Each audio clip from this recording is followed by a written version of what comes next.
ಇವತ್ತು ನಮಗೆ A A I ಈ 3 ಅಕ್ಷರಗಳ ಚಿಹ್ನೆಗಳ ಕುರಿತು ಕಲಿಯೋಣ. ಮೊದಲು ಹೀಗೆ ಬಲಭಾಗದಿಂದ ಒಂದು ಸೊನ್ನೆಯಿಂದ ಆರಂಭಿಸಿ. ಮೊದಲು ನಾವು ರ ಎಂಬ ಅಕ್ಷರವನ್ನು ಕಲಿತಿದ್ದೇವೆ. ಅದು ಬಲಭಾಗದಲ್ಲಿ ಒಂದು ಸೊನ್ನೆಯಿಂದ ಕೊನೆಗೊಳ್ಳುವುದು. ಅದರ ನೇರ ಉಲ್ಟ ಎಡಭಾಗದಿಂದ ಒಂದು ಸೊನ್ನೆಯಿಂದ ಆರಂಭಿಸುವುದು. ನೋಡೋಣ ಅಕ್ಷರಗಳಿಗೆ ಪ್ರಯೋಗಿಸಿ ಅದು ಹೇಗೆ ಬರುವುದೆಂದು ನೋಡೋಣ. ಕ ಪ್ಲಸ್ ಎ, ಕೆ ಹೇಗೆ ಬರೆಯುವುದು? ಮೊದಲು ಈ ಚಿಹ್ನೆಯನ್ನು ಹಾಕಿ ನಂತರ ಅಕ್ಷರವನ್ನು ಬರೀಬೇಕು, ಕೆ.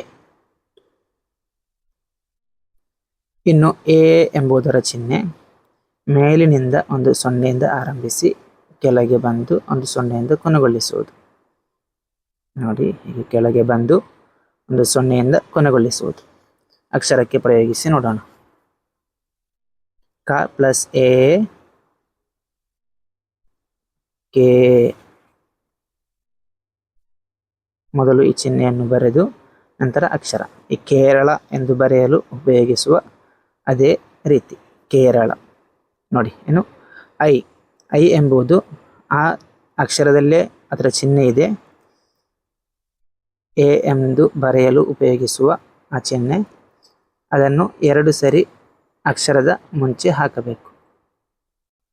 ಅಕ್ಷರದ ಮೊದಲು ಅಂದರೆ ಎಡಭಾಗದಲ್ಲಿ 2 ಬಾರಿ ಈ ಚಿಹ್ನೆಯನ್ನು ಹಾಕಬೇಕು. ಕ ಪ್ಲಸ್ ಐ, ಕೈ ಎಂದು ಹೇಗೆ ಬರೆಯುವುದು ನೋಡೋಣ.